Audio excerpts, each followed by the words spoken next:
I just remember, I don't remember the moment that I was told. I remember kind of like the days around it. And I remember, I guess, the biggest thing that impacted me was the idea that we would have to evacuate and never come back because it would take like 30 years or 100 years or whatever it was for the radiation to dissipate if there was a full meltdown. And so I remember just thinking, you know, life was pretty good. I was 8 years old and life was pretty good. And I remember thinking, crap, that's all going to change, and life as I know it is not going to be anymore. And I think that like uncertainty and not having all the familiar people and places around me was really upsetting. It was very scary as a small child. Not so much, I don't think I understood the radiation part of things, but I understood that we were going to have to leave and never come back.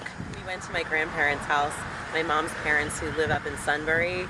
It's about 75 miles away, and we were up there for at least a good 5, 6, 7 days. I don't remember exactly, but I remember being up there and playing outside and just kind of hanging out, waiting to see what was going to happen down here. I just remember being really terrified for a long time after that.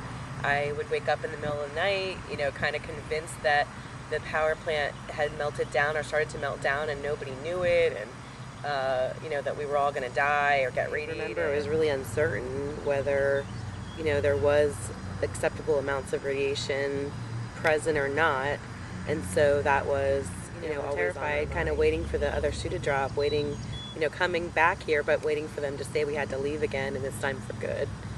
So yeah, it was always in the back of my mind, listening for the sirens, or if you heard sirens, wondering was that a test siren or was that an evacuation siren? Well, it's a long time gone, and I've actually been treated for panic disorder, and I think that that's helped me be able to move back here and not worry the way I did when I was younger.